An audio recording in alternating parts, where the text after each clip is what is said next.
The rain came down in sheets across Chicago's downtown streets, turning Michigan Avenue into a river of brake lights and frustration. Emily Carter gripped the steering wheel of her 12-year-old Honda Civic, watching the wipers struggle against the downpour. Each swipe revealed the same depressing view: gridlocked traffic stretching as far as she could see, blurred by rain and the gray exhaustion that had become her constant companion. Her phone buzzed in the cup holder. Another text. She didn't need to look to know what it said. Past due, final notice, immediate payment required. The words had become a soundtrack to her life at 25, playing on repeat until they lost all meaning. Except they hadn't really lost meaning. Each notification was another brick added to the wall closing in around her. Emily's feet ached in her worn sneakers, the kind of deep, bone-tired pain that came from 10 hours of waitressing at Romano's diner. Her uniform smelled like grease and desperation, and the tips folded in her apron pocket. $43.60 wouldn't even cover groceries for the week, let alone the mountain of debt crushing her from every direction. The traffic crawled forward another few feet. Emily followed, her mind running the same calculations it had been running for months. Rent was 12 days overdue. The electricity bill had a disconnect notice. Her mother's medication cost $200 she didn't have. And the car payment, God, the car payment she'd missed for the third month in a row, that was the sword hanging over everything else. Without the car, she couldn't get to work. Without work, everything else collapsed like dominoes. She rubbed her temples, feeling the headache that had been building since her alarm went off at 5 that morning. 25 years old, and this was her life. No degree. She'd dropped out of community college when her father died and the medical bills started rolling in. No savings, no prospects beyond the next shift, the next handful of tips, the next phone call from a creditor she'd have to ignore. The rain intensified, drumming against the roof like accusations. Emily checked her rearview mirror and froze. A black SUV had pulled up directly behind her, close enough that she could barely see its headlights. Too close for normal traffic. Her heart rate picked up, that primal instinct that something was wrong even before her brain could identify what. The SUV's doors opened. 2 men stepped out into the rain, both wearing dark jackets and expressions that meant business. The one on the left was tall and broad-shouldered, with a shaved head that gleamed wet in the gray afternoon light. The one on the right was leaner, with a face like a hatchet, and eyes that scanned the street with professional efficiency. Emily's breath caught in her throat. She knew exactly who they were before they reached her window. Repo men. No, no, no, she whispered, fumbling for her phone. Her hands shook as she tried to unlock the screen. Maybe she could call someone. Maybe she could. Who was she kidding? There was no one to call. No one who could help. The tall one reached her driver's side window and knocked. Not aggressively, but with the confident authority of someone who knew they held all the power. Emily cracked the window an inch, rain immediately spattering her face. Emily Carter? His voice was flat, businesslike. Yes.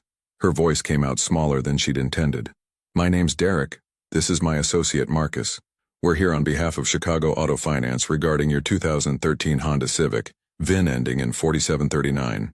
You're currently 92 days past due on your payments, totaling $8,347, including late fees and interest.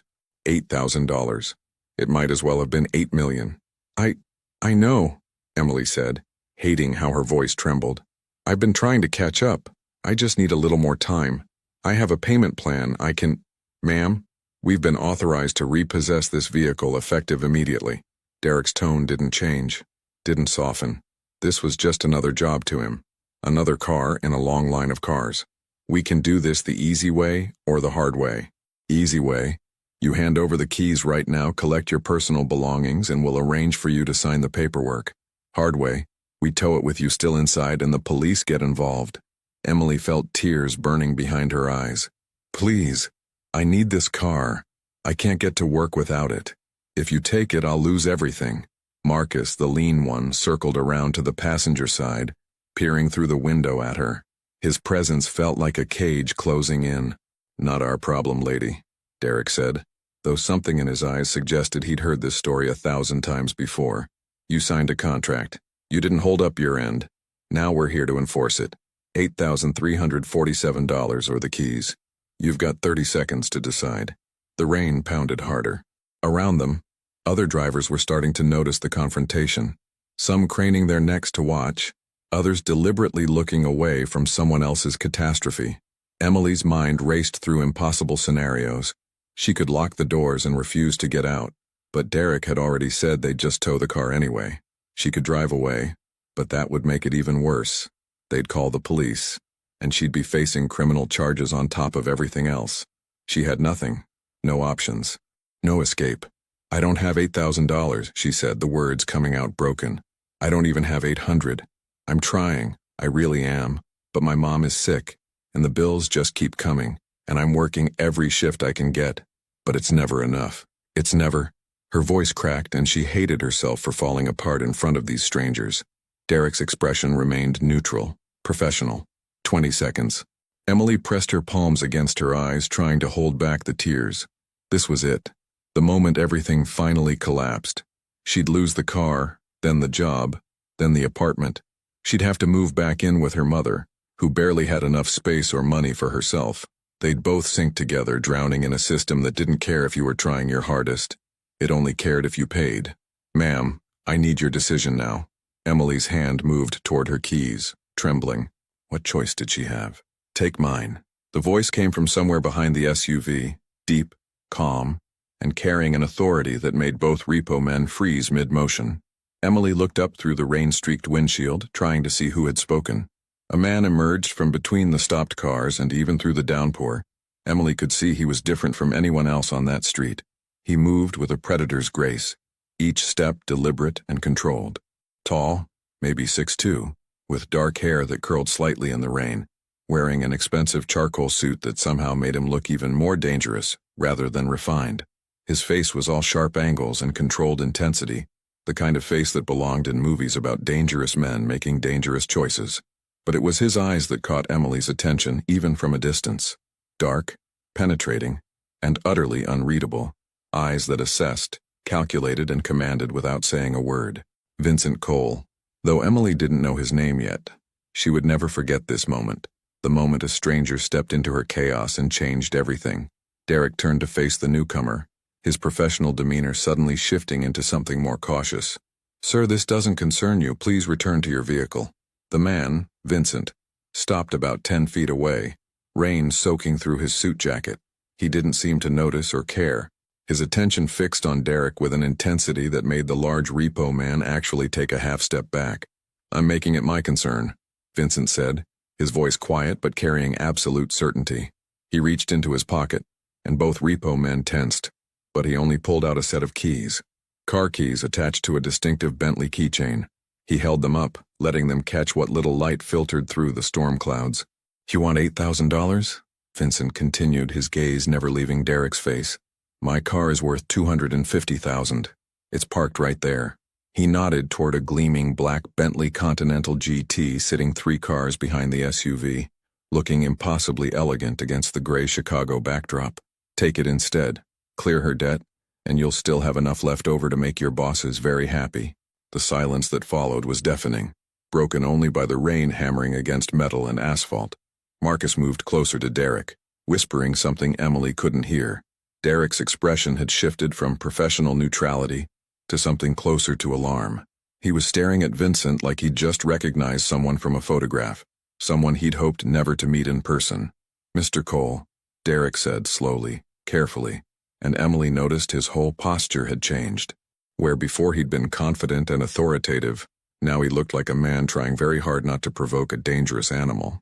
We didn't know you were involved in this situation. Now you do," Vincent replied, taking 3 steps closer. He moved into Derek's space with casual dominance, close enough that the repo man had to tilt his head back slightly to maintain eye contact. "So let me be very clear. You're going to take my keys, drive my car back to your lot, and tell your employers that Emily Carter's debt has been satisfied.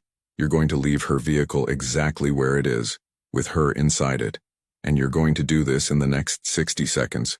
Or I'm going to make a phone call that will ensure Chicago Auto Finance has a very uncomfortable conversation with some people they really don't want to talk to."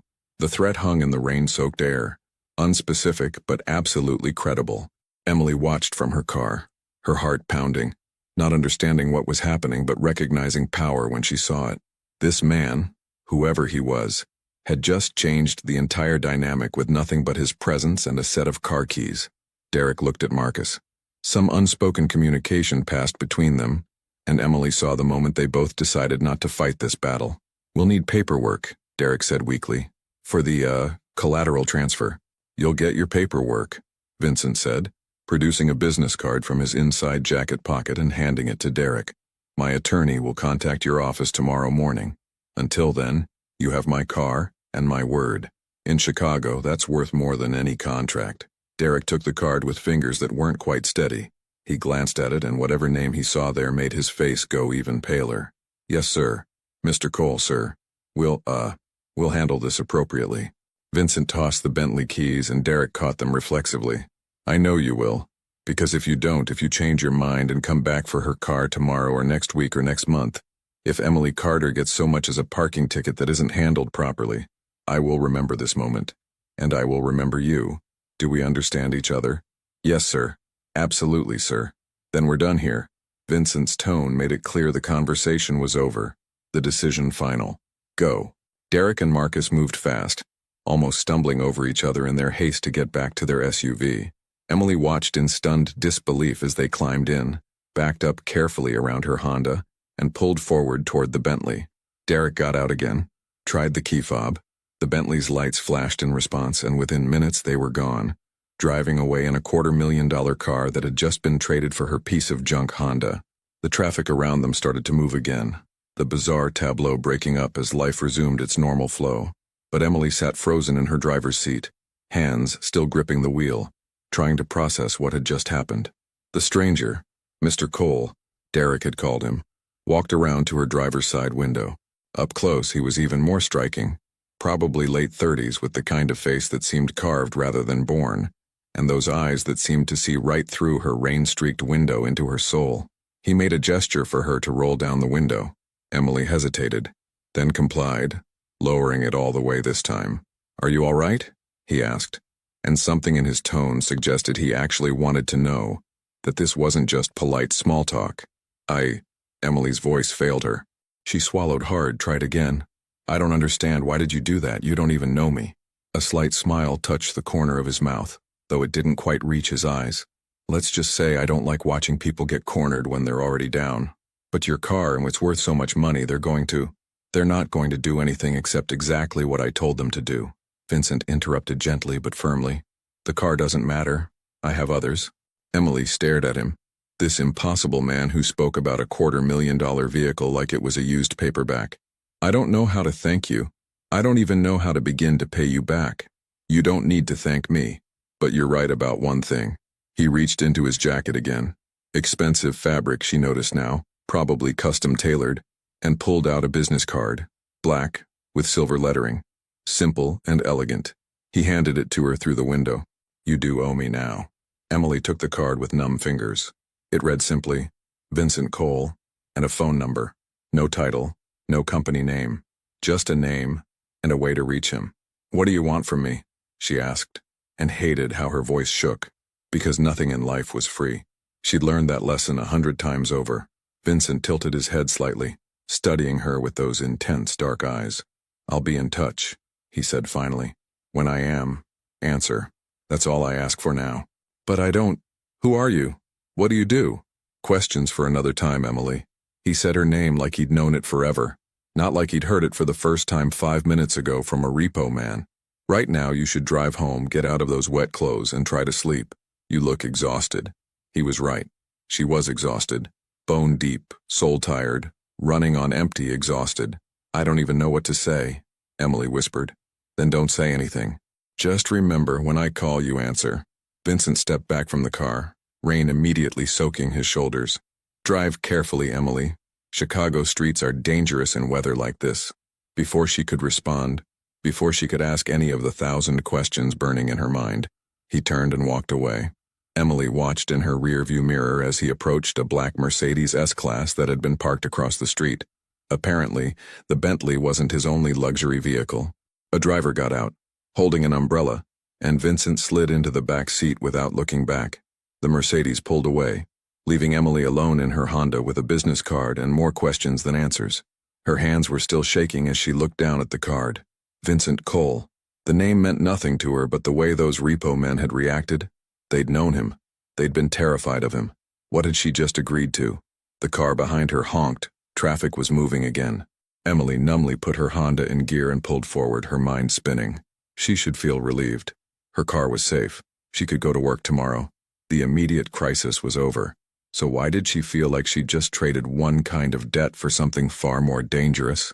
The rain continued to fall as Emily drove home through the Chicago streets. Vincent Cole's business card burning a hole in her pocket like a promise. Or a threat. She didn't yet understand. But she would. Soon enough, she would learn exactly who Vincent Cole was, and exactly what it meant to owe him a debt.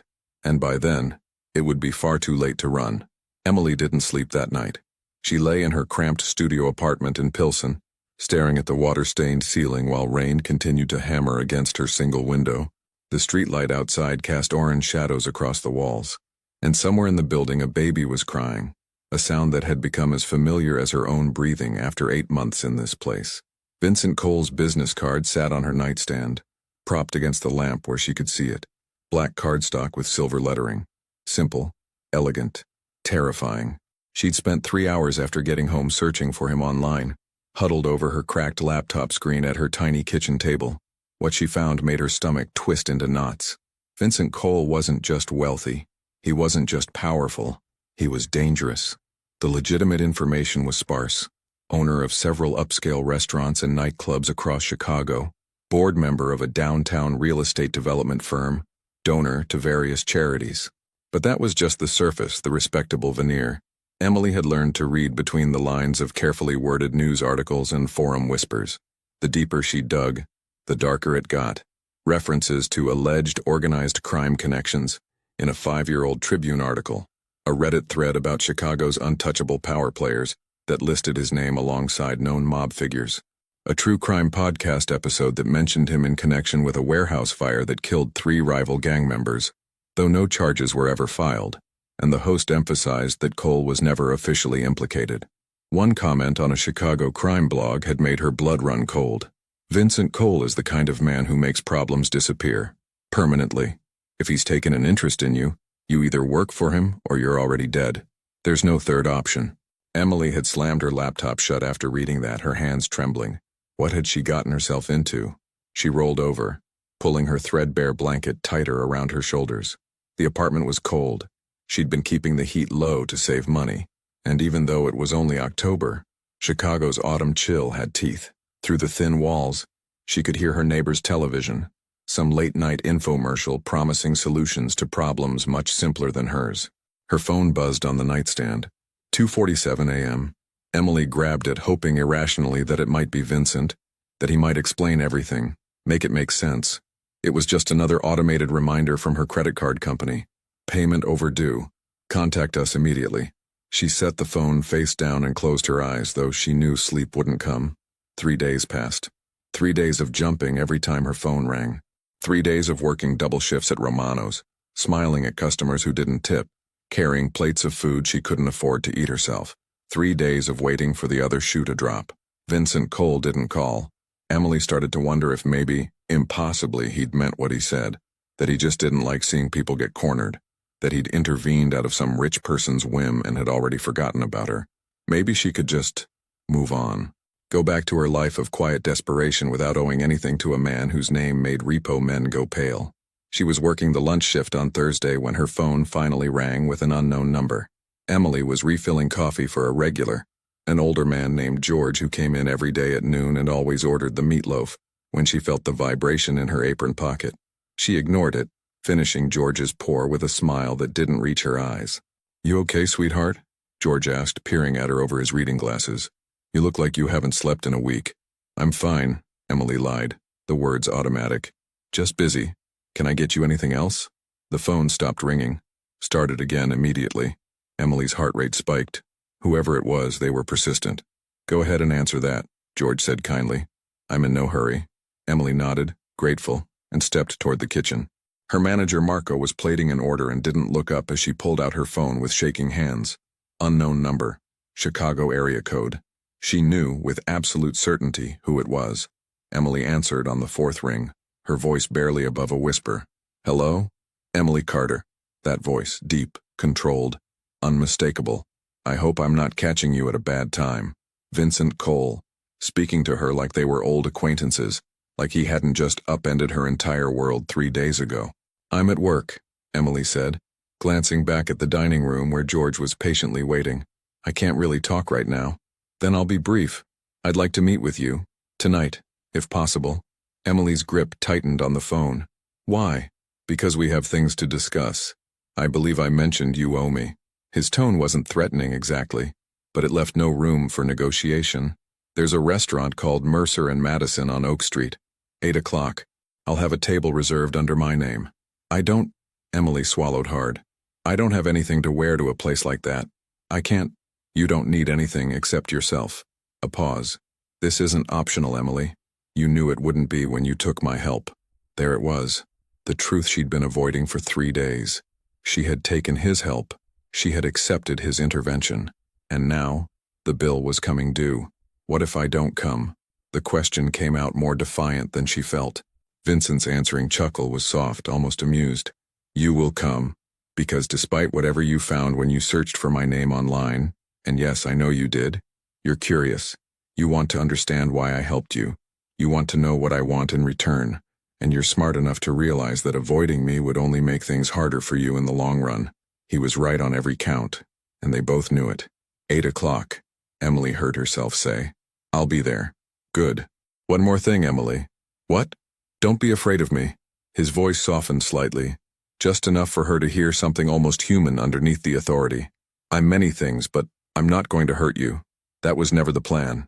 He hung up before she could respond. Emily stood in the kitchen doorway, phone pressed to her ear even though the call had ended, while Marco shouted orders and the lunch rush swirled around her. Her hands were steady, she noticed. Despite everything, despite the fear coiling in her stomach, her hands weren't shaking anymore. Maybe because some part of her had known this call was coming, had been waiting for it. She slipped her phone back into her apron and returned to George's table, with a smile that was only slightly forced. Everything all right? He asked. Yeah, Emily said, and surprised herself by half meaning it. Just something I need to take care of tonight. Mercer and Madison was the kind of restaurant Emily had walked past 100 times but never imagined entering. Floor-to-ceiling windows overlooked Oak Street, offering views of the Gold Coast's gleaming high-rises. Even from the sidewalk she could see the elegant interior. White tablecloths, crystal chandeliers, beautiful people eating beautiful food. Emily stood outside at 7:53 p.m., wearing the only decent outfit she owned. A simple black dress she'd bought for her father's funeral 3 years ago, and a cardigan to cover her shoulders. Her shoes were scuffed, her purse was falling apart at the seams, and she felt like an imposter about to be exposed. A man in a suit, not a server's uniform, something more formal, stood at the entrance. He noticed her hovering and approached with a professional smile. Good evening. Do you have a reservation? I'm meeting someone. Vincent Cole? The change in the man's expression was subtle but immediate. The professional smile became something more genuine, tinged with respect, or perhaps wariness. Of course. Mr. Cole is expecting you. Please follow me. He held the door open and Emily stepped into a world that might as well have been on a different planet from her studio apartment in Pilsen. The restaurant smelled like money and garlic and wine, a combination that made her stomach clench with hunger and anxiety in equal measure.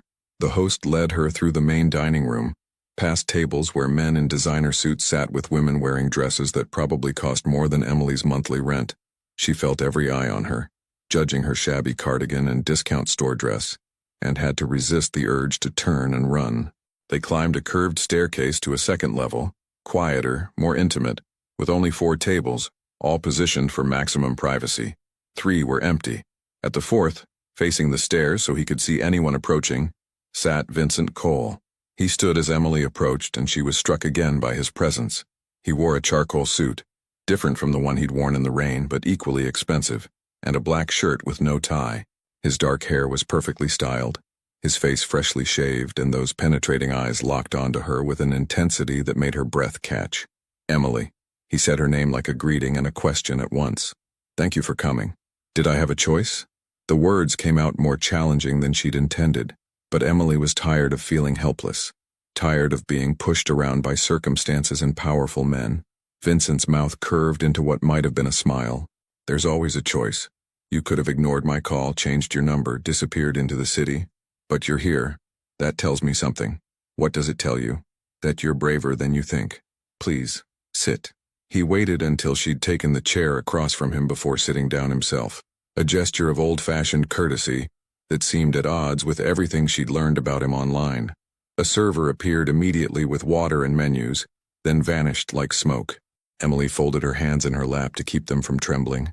You said we had things to discuss. We do. But first, have you eaten today? The question caught her off guard. I had breakfast. That's not what I asked. Vincent's gaze was steady, analytical. You're a waitress. You work with food all day but rarely eat it yourself. You probably had coffee this morning. Maybe a piece of toast if you were feeling indulgent. You skipped lunch because you were nervous about tonight. Am I wrong? Emily stared at him, unsettled by his accuracy. How do you? I pay attention. He handed her a menu. Order whatever you want. And before you argue, this isn't charity or a manipulation tactic. I invited you to dinner, so dinner is provided. It's that simple. Nothing about you is simple, Emily countered. But she took the menu. The prices made her dizzy. $40 for a salad, $75 for a steak. She'd never spent this much on a meal in her entire life. True enough, Vincent acknowledged. He caught the server's eye with a subtle gesture. When the young man appeared at their table, Vincent ordered without looking at the menu. We'll start with the burrata, then the lady will have the filet mignon, medium rare with the roasted vegetables. I'll have the salmon. And bring us a bottle of the 2015 Barolo. The server nodded and disappeared. Emily realized Vincent had just ordered for her, presumptuous, controlling, but also that he'd somehow chosen exactly what she'd been eyeing on the menu, afraid to order because of the price. You're wondering what I want from you, Vincent said, leaning back in his chair with the casual confidence of a man who owned every room he entered. And you've spent the last 3 days imagining worst-case scenarios. So let me ease your mind. I'm not going to ask you to do anything illegal, immoral, or dangerous. Then what? Emily challenged. Men like you don't trade $250,000 cars for nothing. Men like me? Vincent's eyebrow arched. What do you think you know about me, Emily? I know what I read. I know those repo men were terrified of you. I know you have enough power to make people do what you want with just your name. She met his gaze, forcing herself not to look away. I know you're connected to organized crime. Connected? Vincent tasted the word like wine. That's a careful way to phrase it. What else? That you're dangerous. That people who cross you disappear. The server arrived with their wine, performing an elaborate opening ceremony that felt absurd, given the tension at their table. Vincent went through the tasting ritual, approved the bottle, and waited until their glasses were filled, and they were alone again. He raised his glass slightly, a mock toast. To dangerous men and the brave women who confront them. Emily didn't drink. You're not denying it. Why would I? You've clearly done your research. Though I should correct one misconception. People who cross me don't disappear. That would be inefficient and draw unwanted attention. What happens is that we reach understandings, arrangements that benefit all parties involved. He sipped his wine, watching her over the rim. Which brings us to why you're here. Emily's heart hammered against her ribs. I don't have $8,000. I don't have any way to pay you back for what you did. I don't want your money, Emily. I want something much more valuable. He set down his glass. I want you to work for me. The words hung in the air between them. Emily opened her mouth, closed it, tried to process what he'd just said. Work for you, she repeated slowly. Doing what? I need a personal assistant. Someone intelligent, observant, and discreet. Someone who can manage schedules, handle correspondence, coordinate meetings. Someone I can trust to be present in situations that require sensitivity. You want me to be your secretary? Emily's voice pitched higher with disbelief. You traded a Bentley so I could answer your phones. It's more complex than that, but essentially, yes. Vincent leaned forward, his expression serious. Here's what I'm offering. $50,000 a year, full benefits including health insurance, a signing bonus of $10,000. That will clear your remaining debts. All of them, not just the car. Your mother's medical bills, your credit cards, everything. In return, you work for me for 1 year. After that, if you want to leave, you're free to go with a reference that will open doors anywhere in this city. Emily felt like the floor had dropped out from under her. $50,000. $10,000 signing bonus. Her mother's medical bills. How did he even know about those? That's too much, she whispered. For an assistant position, that's way too much. Is it? Vincent's gaze never wavered. You'd be working for someone whose business requires absolute discretion. Someone whose enemies would love to have someone close to me feeding them information. Someone whose daily schedule alone is worth money to the right people. I'm not overpaying you, Emily. I'm compensating you appropriately for the trust I'm placing in you. But you don't know me. You don't know if you can trust me. I know enough. He paused as their appetizer arrived. Creamy burrata with heirloom tomatoes and basil, arranged like art on the plate. Once they were alone again, he continued. You're 25, dropped out of DePaul Community College after your father died to help your mother with medical expenses. You work 45 hours a week at Romano's Diner despite being chronically underpaid. You've never been arrested, never done drugs, and you send half of every paycheck home even though it means you can barely afford to eat. You're loyal, hardworking, and desperate enough to be grateful for this opportunity, but smart enough to be suspicious of it. That's exactly what I need. The casual recitation of her life story should have terrified Emily. Instead, she felt strangely exposed, like Vincent had seen past all her defenses to the exhausted, frightened girl underneath. Why me? She asked quietly. Why not hire someone with actual experience? Someone who knows your world? Because everyone in my world has an agenda, a history, connections that could become liabilities. You don't. You're smart, you're clean, and most importantly, he paused, something shifting in his expression. I watched you in that car. You were terrified, overwhelmed, out of options. And yet when those men gave you an ultimatum, you didn't scream or cry or beg. You calculated. You looked for a way out even when there wasn't one. That kind of composure under pressure is rare. It's valuable, and it can't be taught. Emily picked up her fork, more to have something to do with her hands than because she was hungry. The burrata was incredible, creamy and rich and unlike anything she'd ever tasted. She ate slowly, using the time to think. What would I actually be doing? She asked finally. Day to day? Managing my schedule, which is complex. Coordinating between my various businesses, the legitimate ones, he added with the ghost of a smile. Handling correspondence, making sure I'm where I need to be when I need to be there. Some light research, some event planning, occasionally accompanying me to dinners or meetings where I need someone to take notes or simply be present. And the other part, Emily met his eyes. The part you're not mentioning, the organized crime part. Vincent was quiet for a moment, studying her. You would occasionally see things, hear things, meet people who operate in gray areas of the law. I won't lie to you and pretend my life is entirely above board, but I will promise you this. I will never ask you to participate in anything illegal. You would be my assistant, not my accomplice. Your job would be organizational and administrative, nothing more. But if I saw something, if I knew something, you would keep it to yourself. That's the discretion I mentioned. That's what I'm paying for. He leaned back as their entrees arrived, giving her space to process. I understand this is overwhelming. You don't have to decide tonight. Yes, I do, Emily said, surprising herself. But it was true. She could feel it. This was one of those moments where everything changed, where a single decision split your life into before and after. If I walk out of here without agreeing, you'll move on to someone else. This is a one-time offer. You're perceptive. Vincent cut into his salmon with precision. So what's your answer? Emily looked down at her plate. Perfectly cooked filet mignon. Exactly as she would have ordered if she'd had the courage. She thought about her studio apartment with its water-stained ceiling and broken heater. Her mother, rationing insulin because they couldn't afford her medication. The constant, crushing weight of debt that made every day feel like drowning. And she thought about Vincent Cole, this dangerous, powerful man who had stepped into her catastrophe and offered her a lifeline, even if that lifeline had hooks in it. I have conditions, she said. Vincent's eyes gleamed with something that might have been approval. Name them. First, if I see something illegal, something that could hurt innocent people, I won't be bound to silence. I won't go to the police immediately, but I reserve the right to walk away without consequence. Agreed. Second, the 10,000 signing bonus goes directly to my mother's medical bills before anything else. I want proof that they're paid. Done. My attorney will handle it before your first day. Third, Emily took a breath. I want it in writing, all of it, the salary, the benefits, the terms of employment, everything. I want a real contract that protects both of us. Vincent smiled, genuinely this time. Smart girl. You'll have a contract reviewed by any attorney of your choosing before you sign. Anything else? Yes. Emily's voice steadied.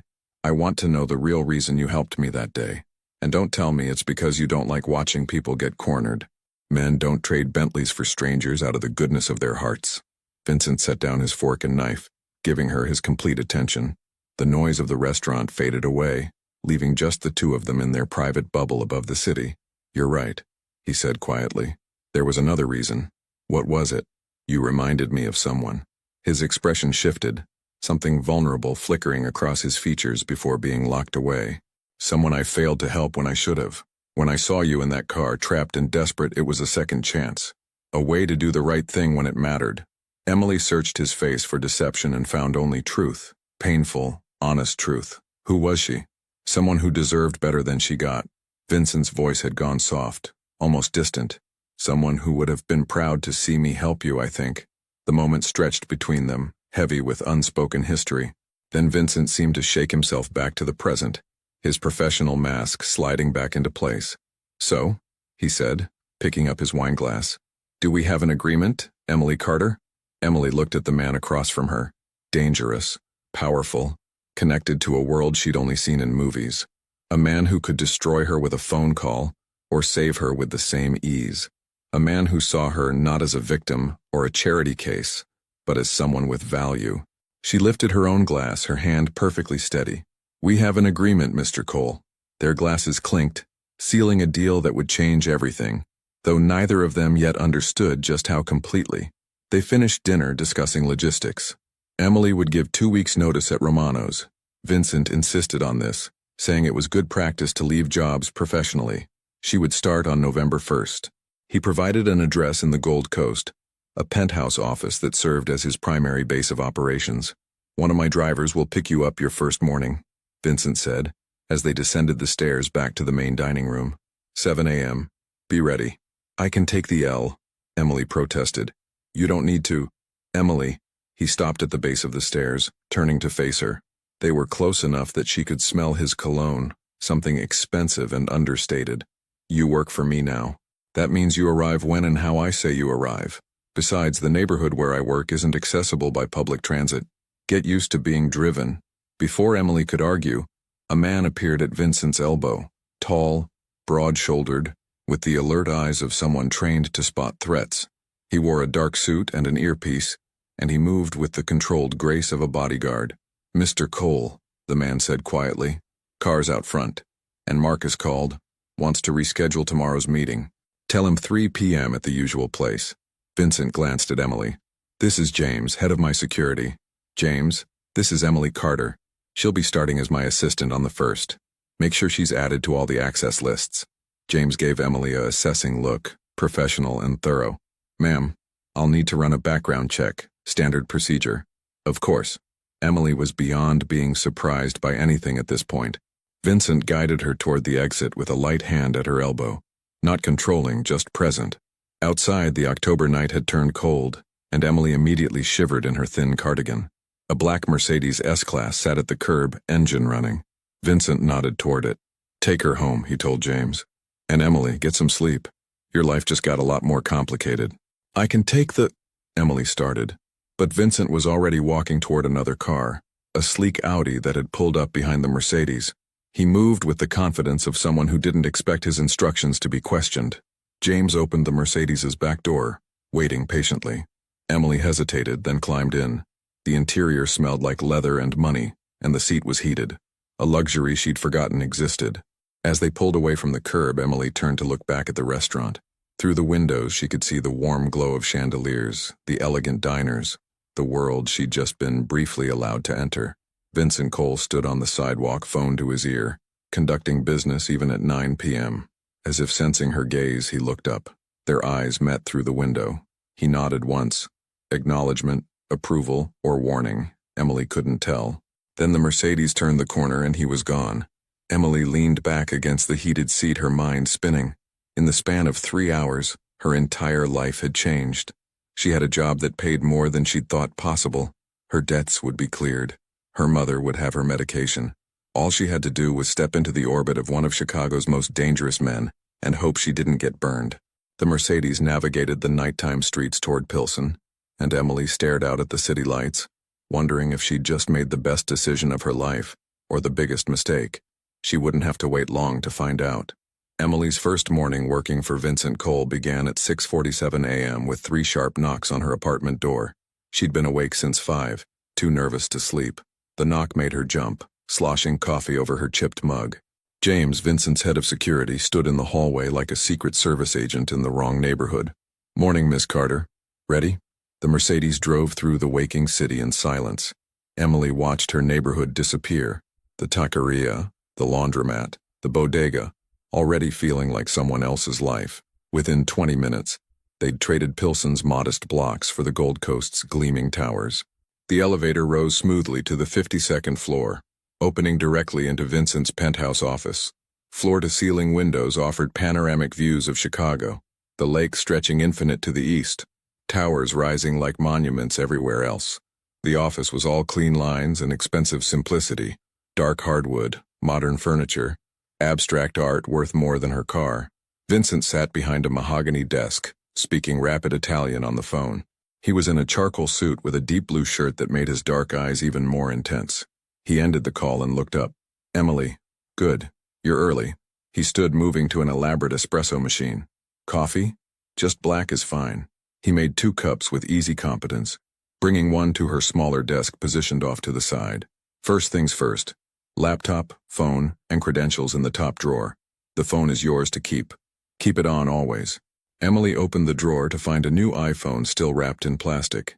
"This is too much. I have a phone that's 3 years old with a cracked screen. This is a work phone. Everything about your life just upgraded. Get comfortable with it." The next 2 hours were a whirlwind. Vincent's calendar was complex. Meetings, calls, property inspections, dinners spanning multiple businesses and time zones. 3 upscale restaurants, 2 nightclubs, a luxury car dealership, stakes in half a dozen real estate developments. "Your job is to make sure I'm where I need to be, with what I need, when I need it," Vincent explained. "I don't miss meetings. I don't show up unprepared. That's your responsibility now." Emily took notes furiously. "What about the other aspects of your business?" Vincent's eyes met hers, amused. "The illegal ones? The ones you didn't put on my resume. Those have their own systems. You won't manage them, but you'll be aware. Some meetings are coded. Property inspection in the South Side isn't about real estate. Dinner at Giordano's with Marcus isn't pleasure. You don't need details, but recognize patterns. And if someone asks, you know nothing. You're my assistant, not my confidant. That's your shield." Vincent checked his watch. "A Patek Philippe worth more than a car. I have a meeting at noon. Before that, call these 5 contractors and reschedule. Then review restaurant inventory reports and flag anything unusual." The first week passed in a blur. Emily discovered that working for Vincent meant being available always. Midnight texts about morning meetings, 6 a.m. calls to move lunch appointments, constant schedule adjustments. But Vincent paid attention. When she worked through lunch 3 days straight, catered meals appeared. When she mentioned exhausting commutes, James drove her daily. When she stayed late, he paid overtime without being asked. "You're adapting well," Vincent told her Friday afternoon. They were alone, sunset painting the lake in spectacular oranges and purples. "Better than I expected." Emily looked up from expense reports. "Did you think I'd quit? I thought you might be overwhelmed." He loosened his tie, a gesture meaning he was done with formal business. "How's your mother?" The question surprised her. "Better. The medical bills being cleared, she can afford medication now, doesn't have to choose between insulin and rent." "Good." Vincent poured scotch from the bar cart, then raised the bottle toward Emily. She shook her head. "I should finish these reports." "They can wait. It's 6 p.m. Friday. You're allowed to breathe." He poured anyway and brought it to her desk. "Drink with me." "That's an order." Emily accepted, their fingers brushing. The contact sent an unexpected jolt through her, awareness she'd been trying hard not to acknowledge all week. Vincent leaned against her desk, close enough she could smell his cologne. "Tell me something, Emily. What did you find when you researched me?" "That you're connected to organized crime. Investigated multiple times but never charged. That people are afraid of you." She met his eyes. "That you're dangerous. All true. Does it frighten you?" "Yes." "Good. Fear keeps you careful. But let me tell you what those articles don't say." He swirled his drink. "I grew up in Bridgeport, Southside. My father ran numbers for the outfit. Got himself killed when I was 16 because he stole from the wrong people." Emily stayed quiet. "I had a sister.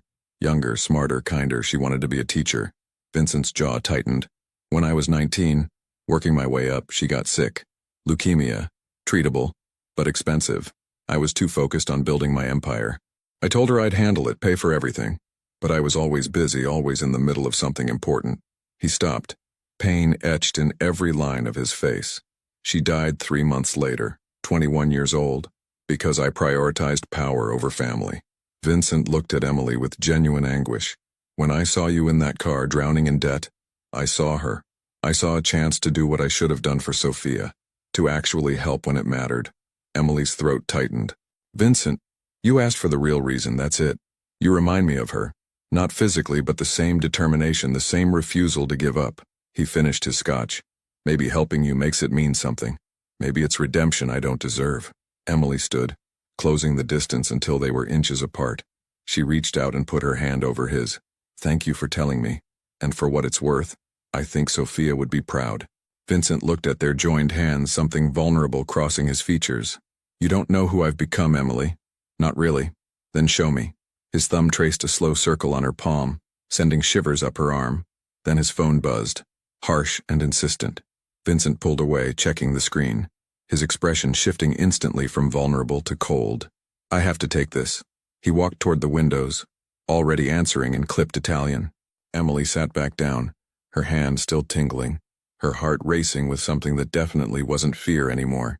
By the third week, something had shifted between them. The professional distance remained, but underneath ran a current of attraction that grew stronger with every late night, every private conversation, every accidental touch. Emily tried to ignore it. Vincent was her boss. He was dangerous. Getting involved would be catastrophic. But then there were moments. When he brought her coffee without being asked, remembered she liked Italian roast with 1 sugar. When he casually cleared her student loans as a performance bonus. When she caught him watching her with an expression that made her breath catch. The moment everything changed came on a rainy Tuesday evening in late November. Emily was working late, finishing a report. Vincent had gone to the parking garage to take a call. She was focused on her laptop when a voice made her blood run cold. Emily Carter. She spun around. A man stood in the office, late 40s, expensive suit, cold eyes. 2 large men flanked him. Who are you? Emily demanded. You need to leave. I'm Anthony DeLuca, a friend of Vincent's. He walked closer. I was hoping to chat with him, but maybe you and I can talk instead. Emily reached for her phone, but one of DeLuca's men placed a heavy hand on hers. I wouldn't. What do you want? DeLuca perched on Vincent's desk. I want Vincent to understand he's been expanding too aggressively, stepping on toes. I'm here to deliver a message. Then deliver it to him. Oh, I will. But first, DeLuca's smile turned ugly. I want him to understand that everyone he cares about is vulnerable. The threat was clear. Emily was the message. DeLuca nodded to his men. Teach her about respect. One grabbed Emily's arm, yanking her up. She screamed, twisting against his grip. Then the elevator dinged. Vincent stepped out and the temperature dropped 20 degrees. He took in the scene instantly. His expression went from surprise to cold, lethal fury. Let her go. DeLuca's man hesitated. DeLuca nodded, and Emily was released. She stumbled toward Vincent, who caught her while keeping his eyes locked on DeLuca. Anthony, you just made a catastrophic mistake. I came to talk, Vincent. Your girl got in the way. She's under my protection. You know the rules. You touch what's mine, you answer for it. Vincent's hand on Emily's shoulder was gentle, but she felt violence barely restrained. Vincent pulled out his phone, never breaking eye contact. James, 52nd floor, now. Bring everyone. The elevator opened. James emerged with 4 armed men, surrounding DeLuca and his people. Fine. We're leaving, DeLuca said. But this isn't over. Yes, it is. You just don't know it yet. Once they were gone, Vincent turned to Emily, hands on her shoulders, scanning for injuries. Are you hurt? I'm okay. Emily was shaking. Vincent, who was that? Someone who's going to regret tonight. He pulled her closer. I'm sorry. I should never have left you alone. Emily looked up at him. Why does he think I'm yours? Because you are. You work for me. You're under my protection. That makes you mine. Just in your world? The question hung between them, charged with everything they'd been dancing around. Vincent's hands tightened, his eyes darkening. Emily, tell me I'm imagining this. Tell me I'm reading too much into late nights and the way you look at me sometimes. You're not crazy. His thumb traced her jawline. You're the sanest thing in my life. And that's the problem. Why? Because I'm not good for you. My world is dangerous. Getting involved puts a target on your back. His hand cupped her face. Because once I start this, I won't want to stop. And I'm selfish enough to take what I want, even when I shouldn't. What if I want it too? Then you're braver and more foolish than I thought. And I'm not strong enough to walk away. He kissed her. It started soft, questioning. But Emily pressed closer, and the kiss deepened into something fierce and hungry. Vincent backed her against the desk, his hands tangling in her hair. They broke apart, both breathing hard. Vincent rested his forehead against hers. This changes everything, he said quietly. I know. I can't guarantee your safety. My enemies will use you against me. I'm not asking for guarantees. I'm asking for honesty, for whatever this is to be real. It's real, he said. More real than anything I've felt in years. And that terrifies me. Good. Fear keeps you careful. Vincent laughed, then kissed her again. Softer this time. Tender. Neither noticed James in the elevator doorway, watching with concern and resignation. Some mistakes were inevitable, and some were worth making, even when you could see the disaster coming. The kiss changed everything, just as Vincent had warned. In the days that followed, Emily discovered what it meant to be more than just Vincent Cole's assistant.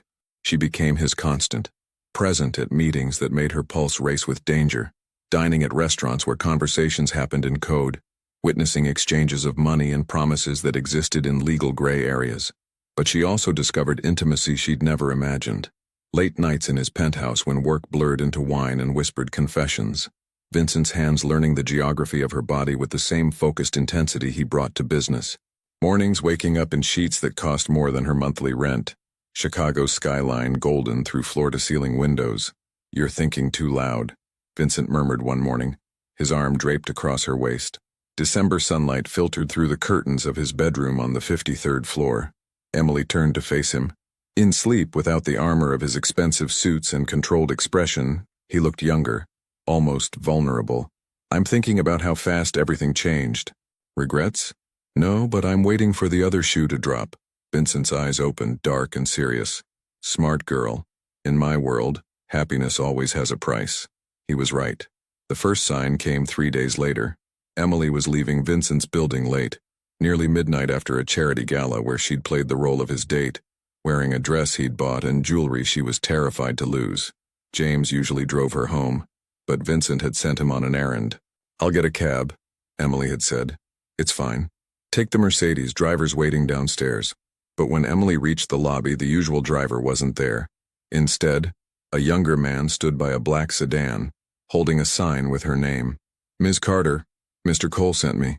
Regular driver called in sick. Something felt wrong. Emily couldn't articulate why. The man looked professional enough, the car was right, but her instincts screamed danger. She pulled out her phone, texting Vincent. Did you send a new driver? The response came immediately. No. Where are you? Emily's blood ran cold. She looked up. The fake driver was watching her, his expression shifting from friendly to predatory as he realized she'd figured it out. Ms. Carter, please, the car's right here. Emily ran. She bolted back toward the building entrance, but 2 more men appeared from a parked SUV, blocking her path. Emily screamed, hoping security would hear, but the street was empty, the late hour working against her. Strong hands grabbed her arms. She fought, kicking and twisting, but they were too strong. A cloth pressed against her face, chemical sweet, suffocating, and the world started to blur. The last thing she heard was tires squealing and Vincent's voice roaring her name. Then darkness. Emily woke to cold and pain. She was in a warehouse. Vast, empty, lit by flickering fluorescent lights that hurt her eyes. Her hands were zip-tied to a metal chair, plastic cutting into her wrists. Her head throbbed where she'd been hit. Welcome back. Anthony DeLuca emerged from the shadows, the same man who'd threatened her in Vincent's office weeks ago. He smiled like a shark scenting blood. Sorry about the accommodations, but we needed somewhere private to chat. Emily's voice came out hoarse. Vincent will kill you for this. Maybe. Or maybe Vincent will finally learn his place. DeLuca circled her chair slowly. See, your boyfriend's been a problem. Expanding into territories that don't belong to him. Refusing to pay tribute to the families who run this city. Acting like he's untouchable. He is untouchable. No one's untouchable, sweetheart. Everyone has a weakness, and you. DeLuca grabbed her chin, forcing her to look at him. You're his. Emily tried to pull away, but the zip ties held. He won't negotiate with you. He doesn't give in to threats. He will for you. Because I did my research, Emily. I know about his sister. I know Sophia died because he was too busy building his empire to save her. I know that guilt eats at him every day. DeLuca's smile widened. And I know he sees Sophia when he looks at you, which means he'll do anything, give up anything, to keep you alive. You don't know him at all. We'll see. I sent him an address. He's got 2 hours to get here alone and unarmed, or I start taking pieces of you. DeLuca checked his watch. 1 hour and 43 minutes now. Let's see how much you're really worth. He walked away, leaving Emily alone in the cold warehouse with 2 guards watching from the shadows. Emily tested the zip ties. Too tight. She looked around for anything she could use. A sharp edge, a loose bolt, anything. But the chair was bolted to the floor and the warehouse was deliberately empty. Her phone was gone. Her purse was gone. She had nothing but time and fear. Think, Emily. Think. Vincent had taught her to notice patterns, to see the details others missed. She forced herself to calm down, to observe. The guards were bored, checking their phones. The warehouse had 3 visible exits, 1 main door, 2 side doors. Security cameras in the corners, but old ones, probably not monitored. DeLuca was arrogant. He'd grabbed her to prove a point, to hurt Vincent. But he'd also given Vincent a location and a deadline. That meant he wanted confrontation, which meant Vincent was walking into a trap. Vincent arrived in 1 hour and 37 minutes. Emily heard the warehouse door open, heard DeLuca's laugh echo through the space. Then Vincent appeared, walking alone toward the center of the warehouse where Emily was held. He looked calm, terrifyingly calm, dressed in all black, his expression carved from ice. But Emily saw the fear underneath, the barely controlled rage in the tension of his shoulders. "Vincent," Emily called out. "It's a trap. Don't—" One of the guards hit her. The blow snapped her head to the side, stars exploding across her vision. Vincent's calm shattered. "Touch her again and you die screaming." DeLuca stepped between them, arms spread in mock welcome. "Vincent, so glad you could make it. And you came alone, just as requested. How touching. Let her go. Your problem is with me. See, that's where you're wrong. My problem is with you thinking you run this city, with you refusing to pay respect to the families who've run Chicago for decades. You're an upstart, Vincent. Brilliant, dangerous, but still just one man. One man who's going to burn your entire operation to the ground. Big talk for someone whose girlfriend is zip-tied to a chair." DeLuca pulled out a knife, pressing it to Emily's throat. She felt cold steel against her skin, fought not to flinch. "Here's how this works. You're going to sign over 3 of your businesses, the nightclubs and the car dealership. You're going to pay me $2 million in tribute, and you're going to stay out of the South Side permanently. And if I refuse, then I cut her throat right now, and you watch her bleed out on this concrete floor." Vincent's eyes met Emily's. In them she saw calculation, fury, and something that looked like goodbye. He was going to agree. He was going to give up everything to save her. "No," Emily said firmly. "Vincent, don't. Don't give him anything. Emily, he's going to kill us both anyway. You know that. The moment you sign, we're liabilities." Emily held his gaze. "Don't let him win." DeLuca pressed the knife harder. A thin line of blood appeared on Emily's neck. "Shut up. Vincent, you've got 10 seconds to decide. Sign the papers or watch her die." Vincent reached into his jacket slowly. For a moment, Emily thought he was pulling out a pen. Instead, he pulled out a gun. Everything happened at once. Vincent fired, not at DeLuca, but at the overhead lights. The warehouse plunged into darkness. DeLuca cursed, the knife leaving Emily's throat as he stumbled back. Emily heard gunfire, shouting, the sounds of a fight happening all around her in the dark. Then hands were on her wrists. Different hands, gentle hands, cutting through the zip ties. "It's me," Vincent's voice said against her ear. "Can you walk?" "Yes." He pulled her up, guiding her through the darkness toward a side exit. Behind them, the warehouse erupted with light and sound. Not just DeLuca's men, but others. James's voice shouted commands. More gunfire. Vincent had never come alone. They burst through the side door into the December night. A car waited. James at the wheel. Vincent pushed Emily into the back seat and climbed in after her, and they were moving before the door fully closed. "Are you hurt?" Vincent's hands were on her face, tilting her head to see the cut on her neck in the passing streetlights. I'm okay. Vincent, what? I had James follow at a distance. Had a team ready. Did you really think I'd walk into that situation unprepared? His voice was rough with emotion. But I couldn't make a move until I knew where you were, until I could get you out safely. Emily threw her arms around him, shaking with adrenaline and relief. Vincent held her tight, his face buried in her hair. I'm sorry, he whispered. I'm so sorry. This is exactly what I was afraid of. You getting hurt because of me. I'm alive. We're both alive. This time. But DeLuca was right. You're my weakness now.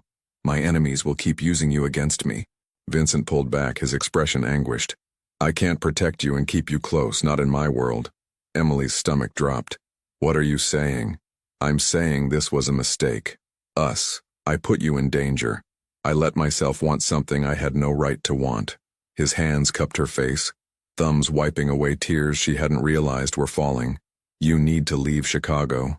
I'll set you up somewhere safe. New identity, money, everything you need. You and your mother both. No. Emily. No. I'm not running. I'm not letting them win. Emily grabbed his jacket, forcing him to look at her. You said everyone has a weakness. Mine is you. And I'm not giving that up because it's dangerous.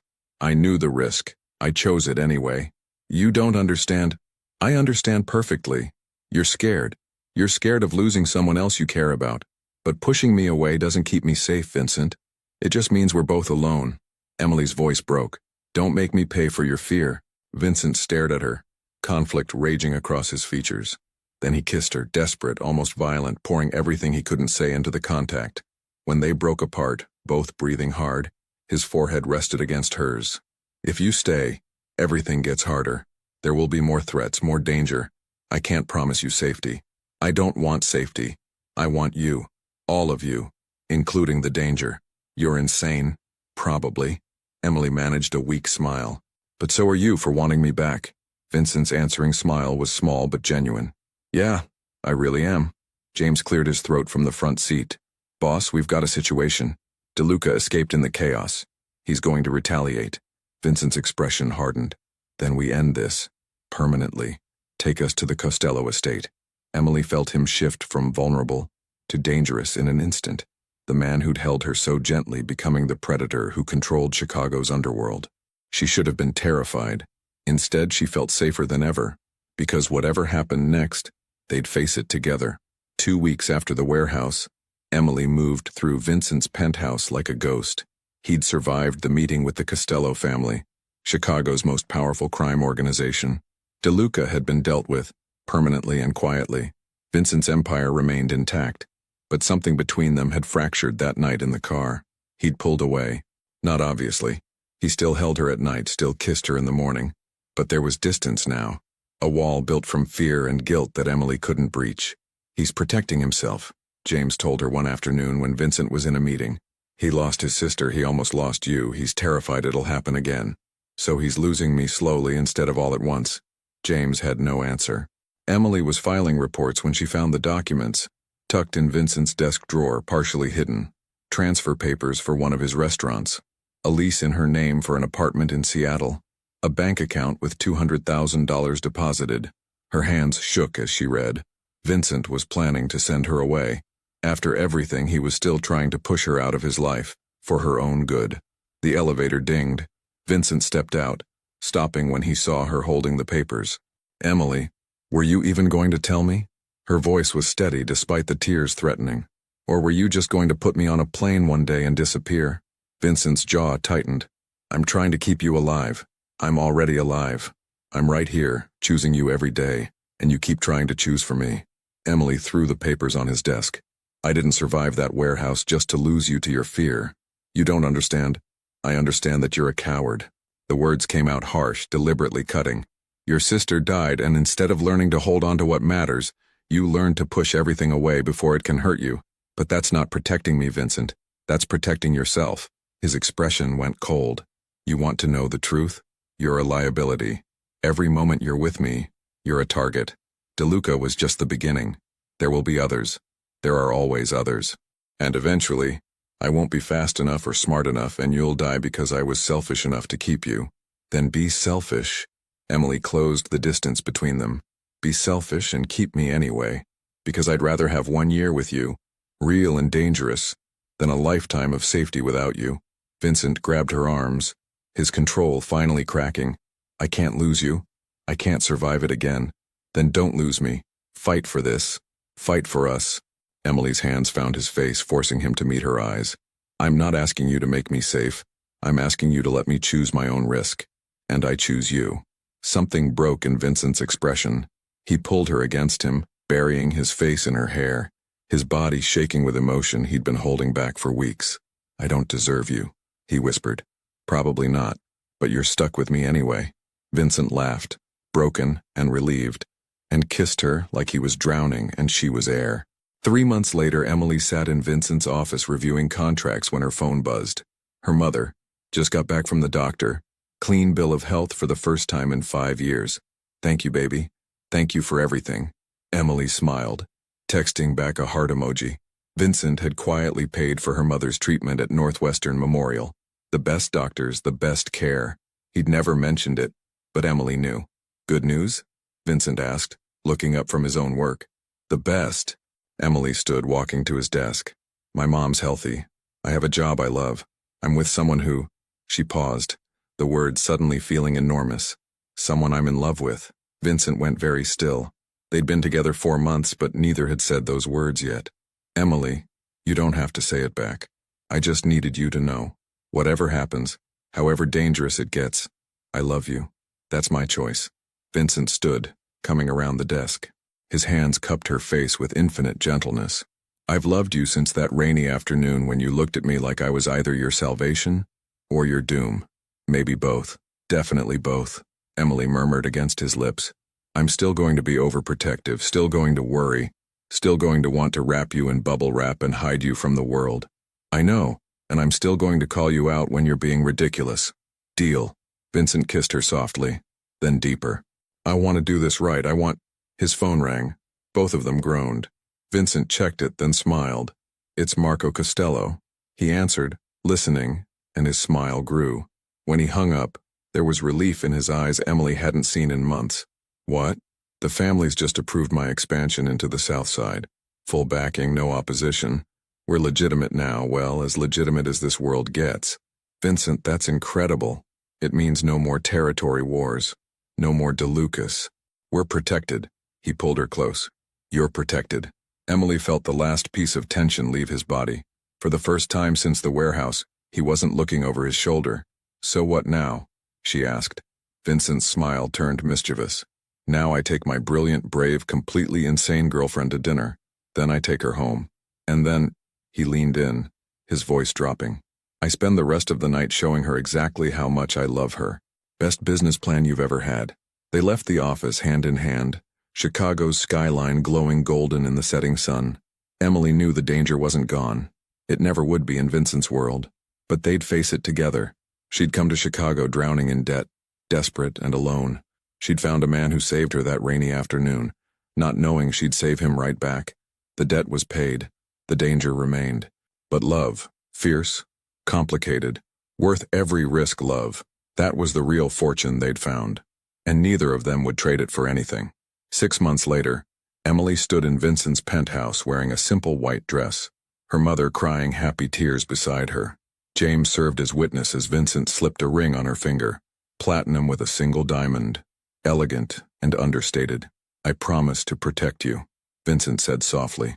But more importantly, I promise to let you protect yourself, to trust you, to choose you every day for the rest of my life. I promise to call you out when you're being overprotective, Emily replied, smiling through tears. To stand beside you in the danger, to love you, all of you, without fear. They kissed as husband and wife, Chicago sprawling below them, full of risk and possibility, and a future they'd build together. The debt collector's target had become a Mafia boss's salvation, and that was worth more than any price.